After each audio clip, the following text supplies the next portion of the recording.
आपसे कोई पूछे कि इस दुनिया में सबसे पहले हज किसने किया तो शायद आप नहीं बता पाएंगे। दोस्तों, आपकी जानकारी के लिए बता दें, सऊदी अरब के मक्का शहर में काबा शरीफ की ताबीर तो आदम अलैहिस्सलाम के दौर में ही हो चुकी है। रिवायतों में मिलता है हमें कि जब अल्लाह ने हजरत आदम अलैहिस्सलाम को जन्नत से निकाल कर जमीन पर भेजा तो आदम अलैहिस्सलाम ने अल्लाह के हुक्म से पहाड़ों से पत्थर ला लाकर खाना काबा की ताबीर की। लेकिन उसके हजारों साल बाद जब हजरत नूह अलैहिस्सलाम के जमाने में जो भयंकर तूफान आया तो उस तूफान में काबा शरीफ का ढांचा भी ढह गया था। लेकिन इतने विशालकाय तूफान के बावजूद भी उस काबा शरीफ की बुनियाद बाकी रही। दोस्तों, आज से तकरीबन 4000 वर्ष पहले मक्का के अंदर कोई भी नहीं रहा करता था। फिर हजरत इब्राहीम अलैहिस्सलाम अल्लाह ताला के हुक्म से अपनी बीबी हजरत हाजरा और बेटे हजरत इस्माइल अलैहिस्सलाम को लेकर रवाना हो गए और इस मकाम पर पहुँचे जहाँ पर आज मक्का वाक़ है। उस दौर में वहाँ पर न कोई इमारत थी, न पानी और न ही यहाँ पर कोई रहा करता था। दरख्तों के नाम पर सिर्फ बबूल वगैरह की झाड़ियाँ हुआ करती थी। हजरत इब्राहीम अलैहिस्सलाम ने बीवी और बच्चों दोनों को यहाँ बैठा दिया, थोड़ा सा पानी और खजूरों को भी पास में रख दिया और फिर आप अलैहिस्सलाम शाम की तरफ चले गए। हजरत इब्राहीम अलैहिस्सलाम दूसरी बार जब मक्का शरीफ आए तो कयाम ना किया, लेकिन जब तीसरी बार तशरीफ लाए तो हजरत इस्माइल अलैहिस्सलाम से फरमाया कि बेटा, अल्लाह ताला ने मुझे एक हुक्म दिया है। तो हजरत इस्माइल अलैहिस्सलाम ने कहा तो इदात कीजिए। तो हजरत इब्राहीम अलैहिस्सलाम ने कहा कि अल्लाह ताला ने मुझे हुक्म दिया है कि यहाँ पर एक घर बनाओ। घर की तामीर शुरू हो गई। हजरत इस्माइल अलैहिस्सलाम पत्थर लाते जाते और हजरत इब्राहीम अलैहिस्सलाम बनाते जाते थे।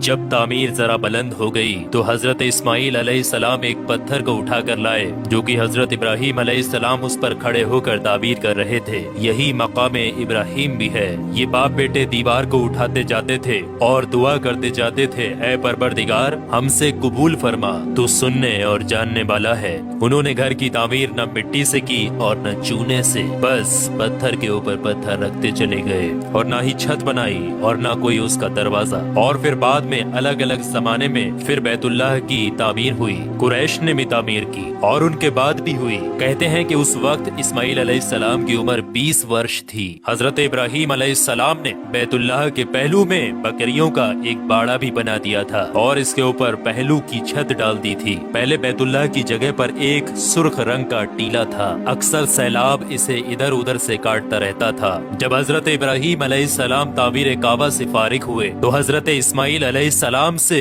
एक ऐसा पत्थर लाने के लिए कहा जो तवाफ की शुरुआत के लिए निशानी के तौर पर इस्तेमाल किया जाना था। ये पत्थर हजरत जिब्राईल अलैहिस्सलाम अबू कुबैस की पहाड़ियों से लेकर आए। हजरत इब्राहीम अलैहिस्सलाम ने इसे इस मकाम पर रख दिया जहाँ पर वो अब तक कायम है। रिवायतों में आता है कि ये पत्थर बहुत रोशन था। हजरत जिब्राईल अलैहिस्सलाम ने उन्हें तमाम मकामात भी दिखाए। और दोस्तों, जब हजरत इब्राहीम अलैहिस्सलाम को अल्लाह की तरफ से लोगों को हज करने की दावत देने का हुक्म हुआ तो हजरत इब्राहीम अलैहिस्सलाम ने अल्लाह से ये सवाल किया कि ऐ मेरे खुदा, यहाँ पर कौन लोग हैं जो कि मेरी आवाज को सुनेंगे। अल्लाह ताला ने फरमाया कि ऐ इब्राहीम, आवाज देना तुम्हारा काम है और लोगों तक उस आवाज को पहुंचाना मेरा काम है। दोस्तों, उसके बाद हजरत इब्राहीम अलैहिस्सलाम अबू कुबैस की एक बड़ी सी पहाड़ी के ऊपर चढ़कर एक बड़े से पत्थर के ऊपर खड़े हुए और लोगों में हज करने का ऐलान किया कि ऐ लोगों, अल्लाह ताला ने एक घर बनाया है और तुम पर हज फर्ज किया है, लिहाजा तुम अपने परवरदिगार की आवाज पर लब्बैक कहो। तो अल्लाह ताला ने हजरत इब्राहीम अलैहिस्सलाम की उस आवाज को इतना बुलंद कर दिया कि उस आवाज को दुनिया के हर एक इंसान ने सुना।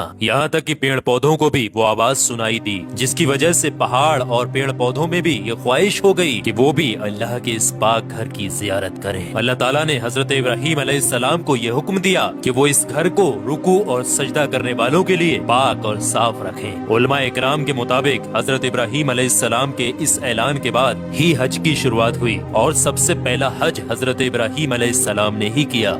रिवायात के मुताबिक रसूलुल्लाह सल्लल्लाहु तआला अलैहि वसल्लम ने फरमाया कि अल्लाह के इस घर पर अल्लाह की रात दिन 120 रहमतें नाजिल होती हैं। 60 रहमतें तवाफ करने वालों के लिए, 40 नमाजियों के लिए और 20 अल्लाह के घर को देखने वालों के लिए। हजरत हसन बिन अदिया फरमाते हैं कि हमने रसूलुल्लाह सल्लल्लाहु तआला अलैहि वसल्लम के इस कौल पर गौर किया। मालूम हुआ कि ये सब रहमतें दर हकीकत तवाफ करने वाले के लिए हैं कि वो तवाफ करता है, नमाज भी पढ़ता है اور کعبہ کی طرف دیکھتا بھی ہے۔ کسی نے کیا خوب کہا ہے، خانہ کعبہ میں طرح طرح کی فضیلتیں ہیں، گھر والا ہی انہیں جانتا ہے۔ جو کوئی بھی یہاں پر اپنی خطاؤں سے ڈر کر آیا، اللہ اس کی حفاظت کرتا ہے۔ طاہر الکربی لکھتے ہیں کہ خانہ کعبہ 11 مرتبہ تعبیر ہوا ہے۔ حضرت آدم علیہ السلام نے بنایا، حضرت شیش علیہ السلام نے تعبیر کیا، حضرت ابراہیم علیہ السلام نے تعبیر کیا، امالکہ نے بنایا، جرہم نے تعمیر کیا، کسی نے تعمیر کیا، قریش نے بنایا، عبداللہ بن زبیر رضی اللہ تعالیٰ عنہ نے تعبیر کیا،